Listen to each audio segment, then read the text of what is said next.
Zaterdag ging het carnavalsfeest officieel van start. Na een aantal jaar in de Schouwburg vond de Prinseninstallatie dit jaar plaats in het gemeentehuis, waar burgemeester Uitenhaag de macht voor 3 dagen uit handen gaf. Heel leuk om mee te maken. Ik zou je zeggen, de eerste keer is toch wel een beetje spannend, maar ik hoop dat mensen genoten hebben. En ik hoop vooral dat de prinsen op een goede manier geïnstalleerd zijn. Welkom in het epicentrum, de kathedraal van onze democratie, van ons mooie gemeente, de raadzaal in ons gemeentehuis. De plek waar die wij nou een hoop gesannik en gezeur deze dag gaan gebruiken voor de installatie van deze prachtige, doorluchtige dwaasheden van alle kerkdorpen. Hier in jouw gemeentehuis heeft het vandaag plaatsgevonden. Hoe vond je dat? Ja, ik heb het niet anders meegemaakt. Ik vond het heel leuk, maar ik heb beloofd op de vorstenraadsbal dat we er even goed naar gaan kijken hoe we dat volgend jaar gaan doen. En ik dacht, als ik nou vrienden wil worden, wat doe je dan, hè? Ik ga een vriendenboekje rond laten gaan. Nou ja, het was natuurlijk wel nodig om een beetje vrienden weer te maken met wat er allemaal gebeurd was. En zo kwam het idee op tafel. Ja.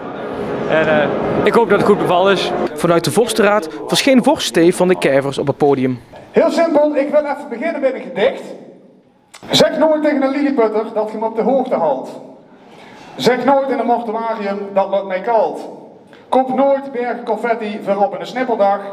En wees nooit luier dan een pamper, althans niet elke dag. Je kreeg die zaal wel op zijn kop, hè? Ja, nou ja, dat was ook meer een beetje als zijn soort van protest naar de gemeente. Want hetgene wat ik ook in de brief benoemde, dat ze weg wilden van het traditionele vastelovensfeestkarakter. Sinds 2023 was het niet meer mogelijk om de stoelen in de Schouwburg te gebruiken voor de ceremonie. Dat betekende dat ook de sleuteloverdracht het karakter kreeg van een regulier vastelovensfeest met staplekken en staattafels.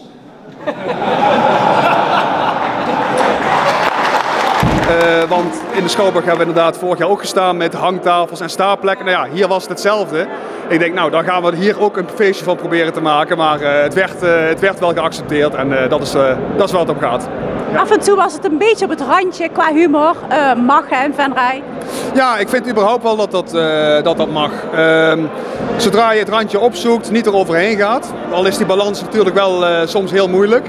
Maar ja, ik vind zeker de vastelovend leent zich ervoor om een beetje elkaar de gek aan te steken.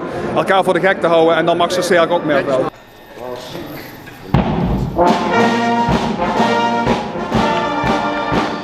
Fantastisch! Zet weer de vastelovend op de kant! En deze dag schuiven wij de bouw en de cuisine aan de kant, zodat wij met z'n allen samen kunnen zeggen: vier de vastelovend in onze Pietermeuzeland. Met jong en al gaan we hossen en zweren, vanaf de Meulenweek tot in de 30 uren gaan we samen vastelovend vieren. Lotto lekker gewoon en blijf zeker niet stilstaan. Hallo! Lotto niet gek maken, dat doen wij wel.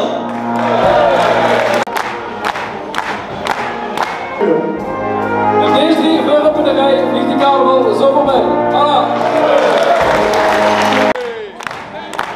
Dit jaar weer op de straten, deze carnaval drinken we geen liters, maar water. Alla! Vier vastelovend en vier het leven om elkaar mooie herinneringen te geven. Vastelovend staan.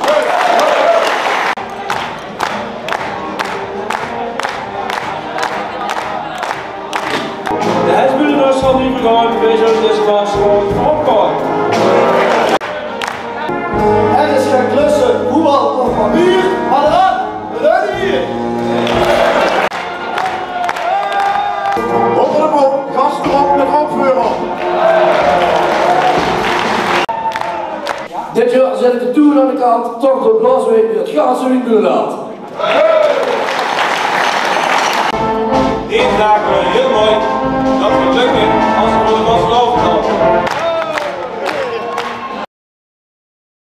Vanochtend schuiven we dit jaar aan de kant, want wij vieren vastelovend en vieren aan de kant.